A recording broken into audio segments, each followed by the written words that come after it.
รายการข่าวนครหลวงเวียงจันทน์รายการข่าวนครหลวงเวียงจันทน์สบายดีท่านผู้ฟังที่เคารพที่นี่สถานีวิทยุกระจายเสียงนครหลวงเวียงจันทน์รายการข่าวนครหลวงเวียงจันทน์ประจำวันอังคารวันที่9มิถุนายนปี2026ซึ่งมีข่าวที่สำคัญมานำเสนอต่อไปเชิญทานติดตามรับฟังรายละเอียดแล้วเวียดนามสืบต่อเสริมขยายสายพัวพันมิตรภาพอันยิ่งใหญ่ความสามัคคีพิเศษการร่วมมือรอบด้านและหุ้นส่วนยุทธศาสตร์โดยตอบสนองตามการเสนอเสริญของสหายลีมิงฮึงกรรมการกรมการเมืองศูนย์กลางภาคนายกรัฐมนตรีแห่งสาธารณรัฐสังคมนิยมเวียดนามสหายสอนไซสิพันดอนกรรมการกรมการเมืองศูนย์กลางภาคนายกรัฐมนตรีแห่งสาธารณรัฐประชาธิปไตยประชาชนลาวพร้อมโดยคณะผู้แทนกันสูงได้เดินทางไปเยี่ยมยามสาธารณรัฐสังคมนิยมเวียดนามเป็นทางการและเข้าร่วมกองประชุมเวทีอนาคตอาเซียนครั้งที่3ในวันที่7 วันที่9มิถุนายน2026เพื่อหัดแนนและเสริมขยายสายพัวพันมิตรภาพอันยิ่งใหญ่ความสามัคคีพิเศษการร่วมมือรอบด้านและหุ้นส่วนยุทธศาสตร์ระหว่าง2ภาค2รัฐและประชาชน2ชาติลาวเวียดนามในพิธีต้อนรับเป็นทางการจัดขึ้นในวันที่7มิถุนายน2026อยู่ห้องว่าการรัฐบาลสาธารณรัฐสังคมนิยมเวียดนามโดยการเข้าร่วมของนายกรัฐมนตรีลาวเวียดนามพร้อมโดยคณะผู้แทนขั้นสูงทั้ง2ฝ่ายจากนั้นสหายซอนไซสิพันดอนและคณะก็ได้พบปะ2ฝ่ายกับสหายลีมิงฮึงและคณะในนี้2ฝ่ายได้แจ้งสภาพการภายในประเทศให้กันทราบและแสดงความสมเสยต่อบรรดาผลสำเร็จในการพัฒนาเศรษฐกิจสังคมที่2ฝ่ายญาติมาได้ในระยะผ่านมาพร้อมทางตีราคาสูงต่อสายพัวพันมิตรภาพและการร่วมมือที่ดีระหว่าง2ภาค2รัฐที่ได้รับการเสริมขยายอย่างต่อเนื่องโดยเฉพาะการร่วมมือด้านการเมืองสืบต่อมีความไว้เนื้อเชื่อใจหนักแน่นมั่นเที่ยงและนับมือมีความใกล้ชิดสนิทสนมเห็นได้จากการพบปะแลกเปลี่ยนคณะผู้แทนแต่ขันศูนย์กลางฮอดท้องถิ่นอย่างเป็นปกติอันพ้นเดนแมนเลขาธิการใหญ่ประธานประเทศลาวเวียดนามได้สำเร็จการแลกเปลี่ยนเยี่ยมยามรัฐกิจซึ่งกันและกันภายหลังสำเร็จกองประชุมใหญ่ผู้แทนทั่วประเทศครั้งที่12ของภาคประชาชนปฏิวัติลาวและกองประชุมใหญ่ผู้แทนทั่วประเทศครั้งที่14ของพรรคคอมมิวนิสต์เวียดนามซึ่งเป็นการยืนยันความสำคัญและบุริมสิทธิ์ต้นต่อที่มีต่อสายพัวพันแบบพิเศษของลาวเวียดนามที่มี1บ่มี2ในโลก2ฝ่ายยังได้ตีราคาสูงต่อการพัวพันร่วมมือด้านต่างๆที่ได้รับการพัฒนาเป็นก้าวๆเป็นต้นการร่วมมือด้านป้องกันชาติป้องกันความสงบด้านเศรษฐกิจการค้าเทคโนโลยีวัฒนธรรมสังคมการศึกษาและด้านอื่นๆซึ่ง2ฝ่ายได้เห็นดีเป็นเอกภาพในการเพิ่มทวีการร่วมมือด้านการเมืองให้แน่นแฟ้นเพิ่มทวีการหัดแน่นเวียกงานป้องกันชาติป้องกันความสงบเพื่อร่วมกันรับมือกับสิ่งท้าทายแบบใหม่สืบต่อสุขยู่ขั้นแห่งการเกี่ยวข้องในการจัดตั้งปฏิบัติอย่างมีประสิทธิผลต่อบรรดาข้อตกลงของการนำกันสูงของ2ภาค2รัฐก็คือบทบันทึกการร่วมมือของบรรดากระทรวงขั้นแห่งการทั้งอยู่ส่วนกลางและท้องถิ่นโดยเฉพาะผลของกองประชุม2กรมการเมืองและผลของกองประชุมครั้งที่48ของคณะกรรมการร่วมมือลาวเวียดนามให้ปรากฏผลเป็นจริงสืบต่ออำนวยความสะดวกให้การค้าและการลงทุนเพิ่มทวีการร่วมมือด้านการศึกษาและการสร้างบุคลากรที่มีคุณภาพให้ทันกับยุคสมัยใหม่สืบต่อประสานสมทบกันอย่างแน่นแฟ้นเพื่อกะเกี่ยมเฉลิมฉลองปีสามัคคีมิตรภาพลาวเวียดนามในปี2027พร้อมทั้งสืบต่อเพิ่มทวีการโฆษณาศึกษาอบรมเกี่ยวกับท่าแท้ความหมายและความสำคัญของสายพัวพันธุ์พิเศษที่มี1บ่มี2ในโลกระหว่าง2ประเทศลาวเวียดนามให้ทันแถวพนักงานและประชาชนโดยเฉพาะคนรุ่นใหม่ที่จะมาสืบทอดภารกิจของ2ประเทศในอนาคตนอกนี้2ฝ่ายยังได้แลกเปลี่ยนคำคิดเห็นต่อสภาพการภาคพื้นและสากลที่2ฝ่ายมีความสนใจร่วมกันสหายลีมิงฮึงได้แสดงความยินดีต้อนรับอันอบอุ่นและตีราคาสูงต่อการเดินทางมาเยี่ยมยามสาธารณรัฐสังคมนิยมเวียดนามครั้งนี้ซึ่งเป็นครั้งทำอิฐ และประเทศทำอิฐภายหลังที่สหายสอนไซสิพันดอนได้รับการเลือกตั้งให้ดำรงตำแหน่งเป็นนายกรัฐมนตรีแห่งสาธารณรัฐประชาธิปไตยประชาชนลาวอีกวาระหนึ่งซึ่งเป็นการประกอบส่วนสำคัญในการปกปักรักษาเพิ่มพูนค้นสร้างและเสริมขยายสายพัวพันมิตรภาพอันยิ่งใหญ่ความสามัคคีพิเศษการร่วมมือหอบด้านและหุ้นส่วนยุทธศาสตร์ระหว่าง2 พรรค 2 รัฐและประชาชน2ชาติลาวเวียดนามและให้นับมือเกิดดอกออกผลและแน่นแฟนยิ่งขึ้นในขณะเดียวกันสหายสอนไซสิพันดอนก็ได้แสดงความขอบใจต่อการต้อนรับอันอบอุ่นและตีราคาสูงต่อการพบปะครั้งนี้ซึ่งแสดงถึงการให้ความสำคัญเป็นพิเศษและถือเป็นบรมสิทธิ์สูงสุดในการปกปักรักษาและเสริมขยายสายพัวพันธุ์แบบพิเศษลาวเวียดนามที่เป็นมรดกอันล้ำค่ามี1บ่มี2ในโลกให้มันคงทะนงแก่นตลอดกาลนานสหายสอนไซสิพันดอนยังได้ต่างหน้าให้พรรครัฐบาลและประชาชนลาวบรรดาเผ่าแสดงความรู้บุญคุณต่อพรรครัฐและประชาชนเวียดนามที่ย้ำใดก็ได้เคียงบ่าเคียงไหลให้การสนับสนุนและช่วยเหลืออันล้ำค่าทันการและมีประสิทธิผลแก่สาธารณรัฐประชาธิปไตยประชาชนลาวมาโดยตลอดพร้อมทั้งแสดงความสมเสยต่อการเป็นเจ้าภาพจัดกองประชุมเวทีอนาคตอาเซียนของเวียดนามนับแต่ปี 2024 เป็นต้นมาซึ่งประสบผลสำเร็จอย่างจงงามนอกนี้สหายสอนไซสิพันดอนยังได้เสือเสริญสหายเลมิงหึงพร้อมภรรยาและคณะเดินทางไปเยี่ยมยามสาธารณรัฐประชาธิปไตยประชาชนลาวอย่างเป็นทางการในโอกาสที่เหมาะสมภายหลังสำเร็จการพบปะนายกรัฐมนตรีลาวเวียดนามก็ได้เป็นสักขีพยานในพิธีลงนามเอกสารร่วมมือ4 ฉบับในโครงเขตการเงินชนเผ่าและศาสนาการศึกษาคมนาคมและขนส่ง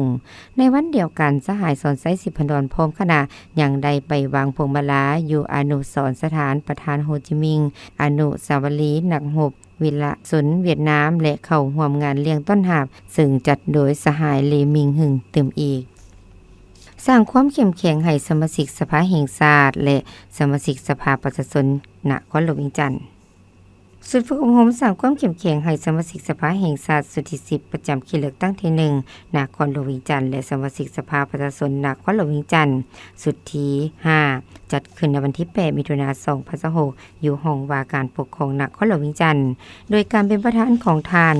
นาคเสมศรีหาราชรองประธานสภาประชาชนนครหลวงเวียงจันทน์มีบรรดาทานสมาชิกสภาแห่งชาติสุดที่10ประจำเขตเลือกตั้งที่1นครหลวงเวียงจันทน์และสมาชิกสภาประชาชนนครหลวงเวียงจันทน์สุดที่5ในนามสัมมนากรพร้อมด้วยคณะวิทยากรจากสภาแห่งชาติเข้าร่วมในพิธีทานนักเกษตรศรีหาราชกล่าวว่าสุดฝึกอบรมครั้งนี้เพื่อสร้างความพร้อมในการลงพบปะประชาชนเนื่องจากในกลางเดือนมิถุนายน2026มีแผนการลงพบปะประชาชนตัวจริงกองประชุมจึงจัดขึ้นเพื่อเกี่ยมความพร้อมและตอบสนองบทเรียนประสบการณ์ให้สมาชิกสภาแห่งชาติและสมาชิกสภาประชาชนนครหลวงเวียงจันทน์โดยเฉพาะสมาชิกสภาแห่งชาติและสมาชิกสภาประชาชนนครหลวงเวียงจันทน์ผู้ใหม่ที่ยังบ่ทันมีประสบการณ์เพื่อเพิ่มทวีความรู้ความเข้าใจและทักษะตัวจริงในการปฏิบัติภาระบทบาทเป็นตัวแทนแห่งสิทธิและผลประโยชน์ของประชาชนเป็นต้นการพิจารณาการหับห้องเอานิติกรรมการตกลงปัญหาสำคัญพื้นฐานและเวียกงานติดตามกฎกาเพื่อพัฒนาทักษะการปากเว้าและการประกอบคำคิดคำเห็นฝึกฝนให้สมาชิกสภาแห่งชาติและสมาชิกสภาประชาชนนครหลวงเวียงจันทน์มีความชำนาญในการค้นคว้าก้าเกี่ยมข้อมูลและการประกอบคำเห็นให้มีความสอดคล้องกับรัฐธรรมนูญกฎหมายและสภาพความเป็นจริงของการพัฒนาเศรษฐกิจสังคมในด้านทฤษฎีและหลักการปฏิบัติหน้าที่และการมีความเห็นกับประชาชนอาจเบิ่งคือว่าบ่ซับซ้อนแต่ในแง่พฤติกรรมตัวจริงมีหลายด้านต้องเอาใจใส่เป็นพิเศษจึงเรียกร้องให้สัมมนากรทุกท่าน สมสติปัญญายกสูงความรับผิดชอบตั้งหน้าคนครัวและแลกเปลี่ยนบทเรียนนำกันอย่างกงไปกงมาเพื่อเก็บเกี่ยวเอาความรู้และวิธีการต่างๆจากคณะวิทยากรไปหมุนใส่ในการปฏิบัติหน้าที่การเมืองของตนโดยเฉพาะการลงเคลื่อนไหวพบปะและรับฟังคำคิดคำเห็นของประชาชนในต่อหน้าให้มีประสิทธิผลสูงสุดเราได้รับทุนจัดตั้งปฏิบัติโครงการปลูกไม้แบบผสมผสานระยะ5 ปีกองประชุมสภาบริหารองค์การร่วมมือป่าไม้อาซีครั้งที่14อยู่เมืองดูซันเวประเทศทาจิกิสถานจึงได้จัดขึ้นในวันที่3 วันที่4มิถุนายน2026ซึ่งต่างหน้าคณะผู้แทนสาธารณรัฐประชาธิปไตยประชาชนลาวประกอบมีทานคำเฟื่อศิริวงศ์หองหัวหน้ากรมป่าไม้มีทานภาวนาสมบานเพ็งหัวหน้าแผนกคุ้มครองป่าไม้และทานสุภาวรรณสวัสดิ์วงศ์หองหัวหน้าแผนกแผนการและหัวมือในนามผู้ประสานงานระดับชาติในกองประชุมครั้งนี้สาธารณรัฐประชาธิปไตยประชาชนลาวได้รับเกียรติเป็นประธานโดยเมนทานคำเฟื่อศิริวงศ์หองหัวหน้ากรมป่าไม้เป็นประธานและประเทศไทยเป็นหองประธานมีผู้ต่างหน้าจากประเทศสมาชิกทั้งหมด15ประเทศกองเลขาและครูร่วมพัฒนาเข้าร่วมโดยผลกองประชุมครั้งนี้สาธารณรัฐประชาธิปไตยประชาชนลาวจะได้รับถึงช่วยเหลือล่า1โครงการมูลค่า 1.2 ล้านดอลลาร์สหรัฐและอยากจะตั้งปฏิบัติโครงการแต่ปี 2026-2030 เพื่อจะตั้งปฏิบัติโครงการปลูกไม้แบบผสมผสานขับเคลื่อนโดยชาวบ้านติดพันกับการปรับปรุงชีวิตการเป็นอยู่ของประชาชนนอกนี้ยังมีกองประชุมปรึกษาหารือประจำปีขององค์การร่วมมือป่าไม้อาซีร่วมกับครูร่วมพัฒนาเพื่อแลกเปลี่ยนบทเรียนการจัดตั้งปฏิบัติโครงการอยู่ประเทศสมาชิกและเสริมขยายการร่วมมือพร้อมทางระดมทุนเข้าในการจัดตั้งปฏิบัติเวียกงานป่าไม้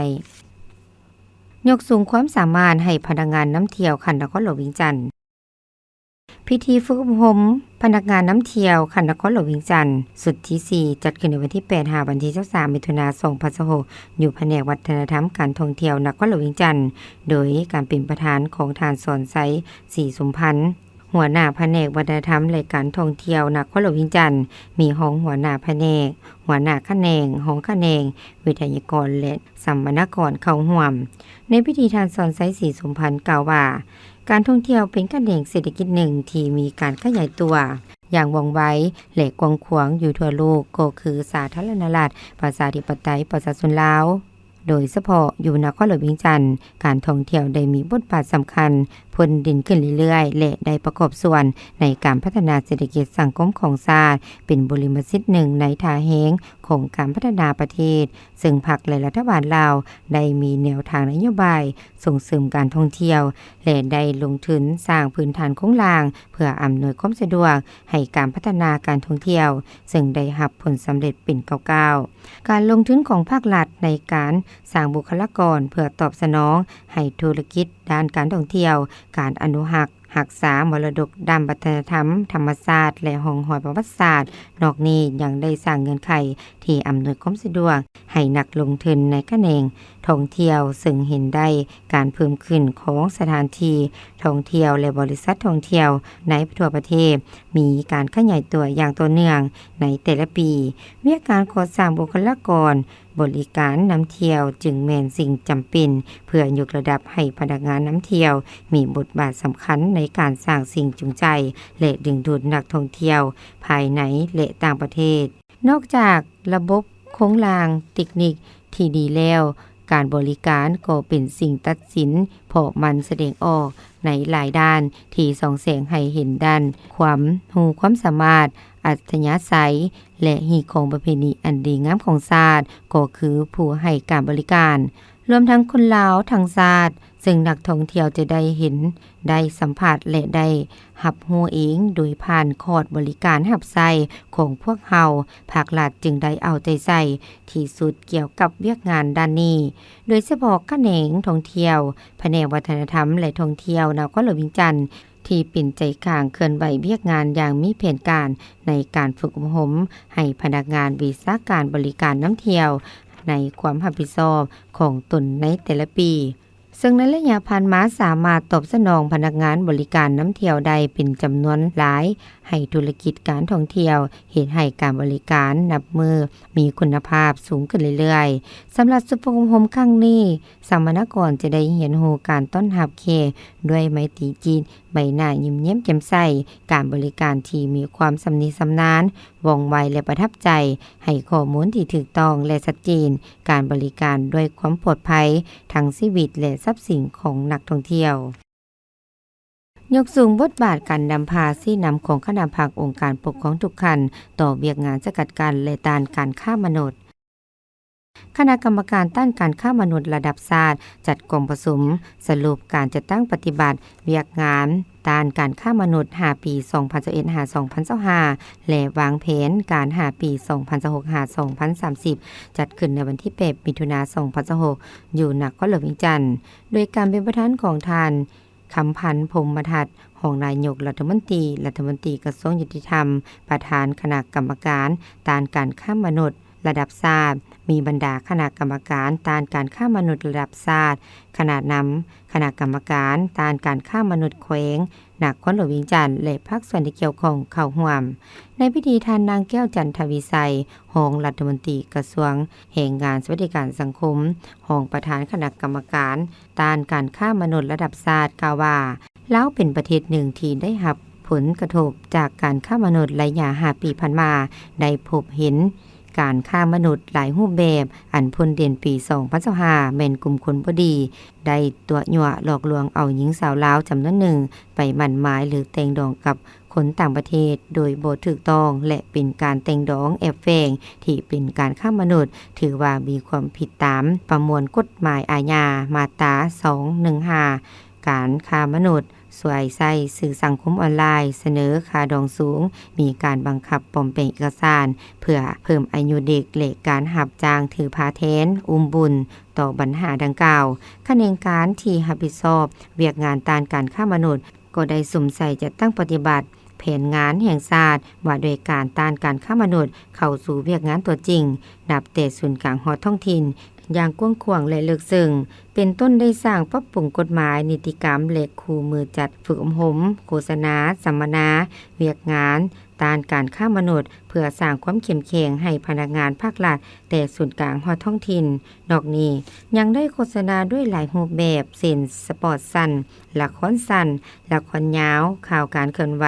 เวียกงานต้านการค้ามนุษย์รายการความรู้ด้านกฎหมายวิทยุสาวหนุ่มยุคใหม่โทรภาพป้องกันความสงบวิทยุป้องกันความสงบวิทยุกองทัพประชาชนลาวและการกระจายเสียงผ่านโทรโข่งประจำบ้านโฆษณาผ่านสื่อสังคมออนไลน์เป็นต้นและเผยแพร่ในเว็บไซต์หรือ Facebook YouTube TikTok 5 ปีผ่านมาได้หับแจ้งความแหลกขึ้นบัญชีเป้าหมายโดยมีคดี171เรื่องผู้ถูกหา379คนหญิง219คนในนี้สาวต่างประเทศ99คนสามารถช่วยเหลือผู้ถูกขอหายได้379คนหญิง331คนในนี้อายุต่ำกว่า18ปี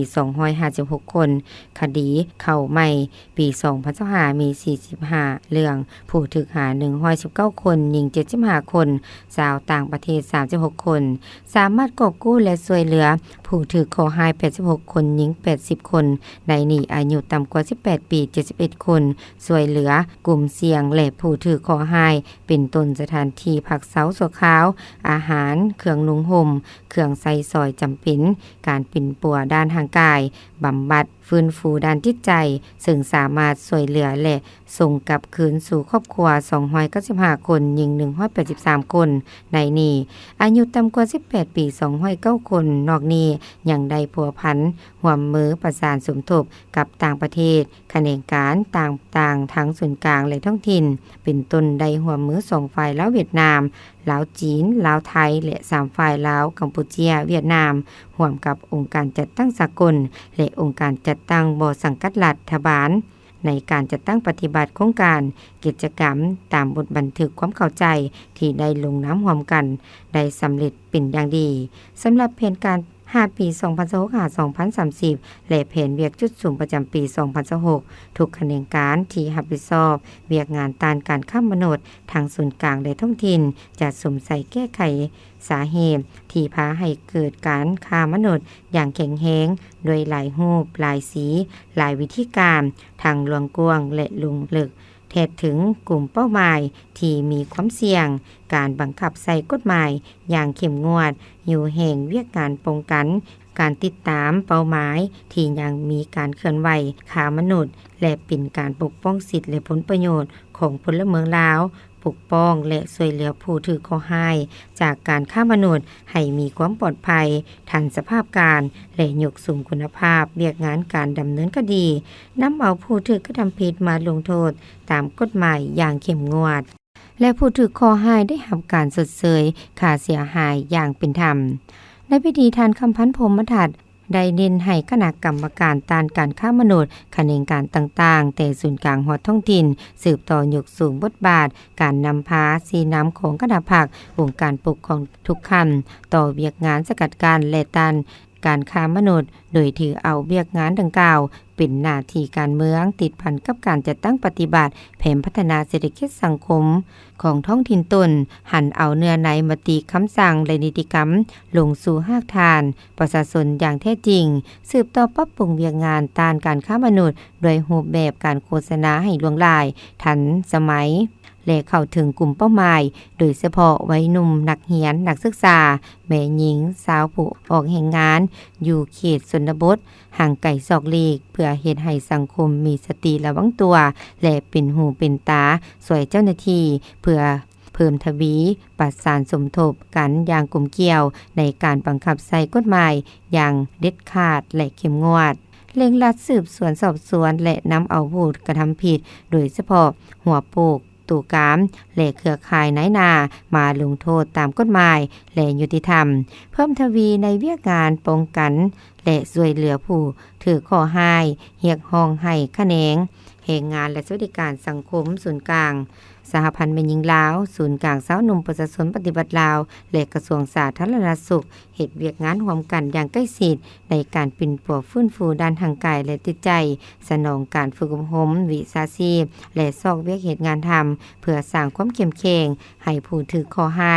สามารถกลับคืนสู่ครอบครัวและสังคมได้อย่างปกติ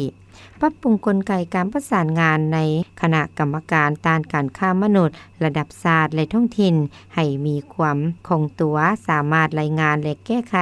ปัญหาได้อย่างทันการบรรดากระทรวงและองค์การปกครองท้องถิ่นต้องจัดสรรงบประมาณของตนบวกใส่การสนับสนุนจากองค์การจัดตั้งสากลประเทศเพื่อนมิตรและภาคธุรกิจเพื่อให้มีทุนหอนเพียงพอในการเคลื่อนไหวเวียกงานตัวจริง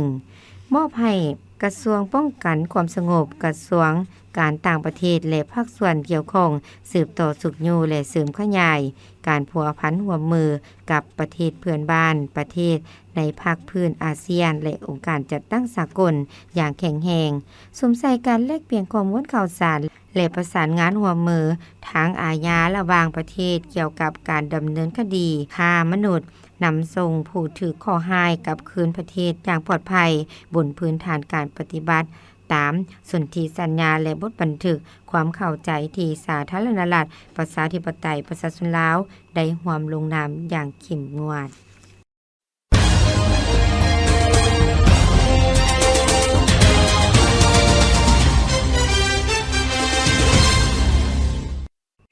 ต่อไปเชิญทานรับฟังข่าวต่างประเทศ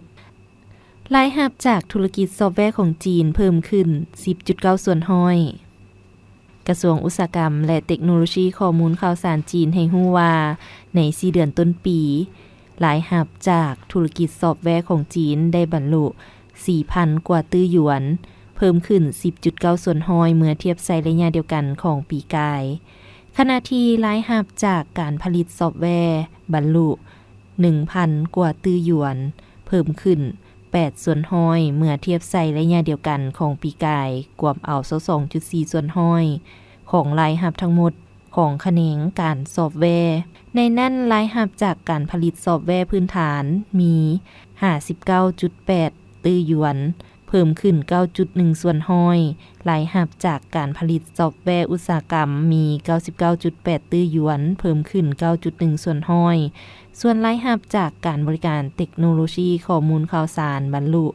3,000 กว่าตื้อหยวนเพิ่มขึ้น 12 ส่วนห้อยเมื่อเทียบใส่ระยะเดียวกันของปีกายกวมเอา 67.1 ส่วนห้อยของรายรับทั้งหมดของแขนงซอฟต์แวร์ในนั้นการบริการด้านการประมวลผลในนั้นการบริการด้านการประมวลผ่านข่าวและฐานข้อมูลสร้างรายรับรวม500กว่าตื้อหยวนเพิ่มขึ้น 12.6 ส่วนห้อยรายรับจากการออกแบบวงจรไฟฟ้ารวม100กว่าตื้อหยวนเพิ่มขึ้น 18.3 ส่วนห้อยเมียนมาส่งออกเข้า500,000 กว่าต้นในต้นปีงบประมาณ 2026-2027 สหพันธ์ข้าวเมียนมาได้เปิดเผยในวันที่ 7 มิถุนายนที่ผ่านมาเมียนมาได้ส่งออกข้าวและข้าวหักทั้งหมด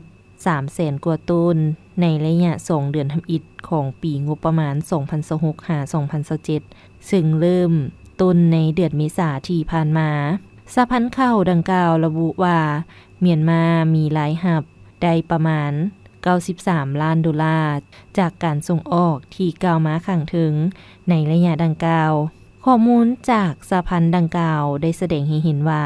การส่งออกข้าวสารในเดือนเมษายนและเดือนพฤษภาของปีงบประมาณนี้มีปริมาณต่ำกว่าในระยะเดียวกันของปีผ่านมาที่เคยส่งออกหลายกว่า 400,000 ต้นต่อไปเชิญท่านรับฟังข่าวพยากรณ์อากาศประจำวันที่ 9 มิถุนายน 2026 บริเวณความกดดันต่ำยังสืบต่อปกคลุมอยู่ทั่วทุกภาคของประเทศลาวด้วยกำลังอ่อนหาปานกลางสมทบกับลมมรสุมตะวันตกเฉียงใต้พัดปกคลุมซึ่งยังจะเฮ็ดให้มีฝนตกฟ้าห้องฟ้าเลื่อมในระดับคอยหาปานกลางและตกหนักพอมีลมพัดแรงอยู่บางท้องถิ่นในแต่ละภาคตื่มอีกสภาพอากาศภาคเหนือด้านตะวันออกแขวงพงสาลีมีฝนตกเป็นบริเวณกว้างเนื้อที่ปกคลุมของฝนกว่าเอา60ส่วนห้อยอุณหภูมิเฉลี่ยระหว่าง18-25องศาแขวงหัวพันมีฝนตกเป็นบริเวณกว้างเนื้อที่ปกคลุมของฝนกว่าเอา60ส่วนห้อยอุณหภูมิเฉลี่ยระหว่าง22-29องศาแขวงเสียงขวางมีฝนตกในระดับคอยเนื้อที่ปกคลุมของฝนกว่าเอา50ส่วนห้อยอุณหภูมิเฉลี่ยระหว่าง22-26องศาแขวงอุดมไซมีฝนตกในระดับคอยเนื้อที่ปกคลุมของฝนกว่าเอา50ส่วนห้อยอุณหภูมิเฉลี่ยระหว่าง23-30องศาแขวงบ่อแก้วอุณหภูมิเฉลี่ยระหว่าง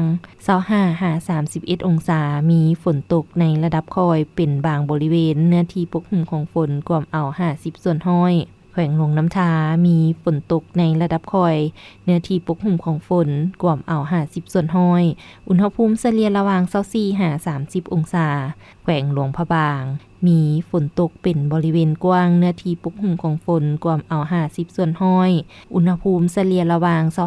25-32องศาแขวงไชยบุรีมีฝนตกเป็นบริเวณกว้างเนื้อที่ปกคลุมของฝนกว่าเอา50ส่วนห้อยอุณหภูมิเฉลี่ยระหว่าง24-31องศานครหลวงวิจันทร์มีฝนตกในระดับคอยเป็นบางบริเวณเนื้อที่ปกคลุมของฝนกว่าเอา50ส่วนห้อยอุณหภูมิเฉลี่ยระหว่าง25-32องศาภาคกลางแขวงไชสมบูรณ์มีฝนตกในระดับคอยเนื้อที่ปกคลุมของฝนกว่าเอา50ส่วนห้อยอุณหภูมิเฉลี่ยระหว่าง20-30องศาแขวงเวียงจันทน์มีฝนตกในระดับคอยเนื้อที่ปกคลุมของฝนกว่าเอา50ส่วนห้อยอุณหภูมิเฉลี่ยระหว่าง26-31องศาแขวงบริคำไซมีฝนตกเป็นบริเวณกว้างเนื้อที่ปกคลุมของฝนกว่าเอา60ส่วนห้อยอุณหภูมิเฉลี่ยระหว่าง25-32องศาแขวงคำมวนมีฝนตกฟ้าห้องฟ้าเลื่อมเนื้อที่ปกคลุมของฝนกว่าเอา60ส่วนห้อยอุณหภูมิเฉลี่ยระหว่าง22-32องศาแขวงสวรรณเขตมีฝนตกในระดับคอยเป็นบางบริเวณเนื้อที่ปกคลุมของฝนกว่าเอา40ส่วนห้อยอุณหภูมิเฉลี่ยระหว่าง27-33องศา ภาคใต้แขวงจำปาสักมีฝนตกในระดับคอยเนื้อที่ปกคลุมของฝนกว่าเอา50ส่วนห้อยอุณหภูมิเฉลี่ยระหว่าง16-32องศาแขวงสารวันมีฝนตกในระดับคอยเนื้อที่ปกคลุมของฝนกว่าเอา50ส่วนห้อยอุณหภูมิเฉลี่ยระหว่าง25-32องศาแขวงเซกองมีฝนตกในระดับคอยเนื้อที่ปกคลุมของฝนกว่าเอา50ส่วนห้อยอุณหภูมิเฉลี่ยระหว่าง20-31องศาแขวงอัตตปือมีฝนตกในระดับคอยเป็นบางบริเวณเนื้อที่ปกคลุมของฝนกว่าเอา50ส่วนห้อยอุณหภูมิเฉลี่ยระหว่าง25-32องศาที่ท่านรับฟังผ่านไปนั่นก็แม่นข่าวนะก้อนหลวงวิงจันทน์ถามผู้ฟังที่เคารพรายการข่าวภาคนี้ได้เสียงสุดลงเพียงเท่านี้ลีโลเพชรชมพูพร้อมด้วยอุเลวันแสงพระจันทร์อ่านสบายดี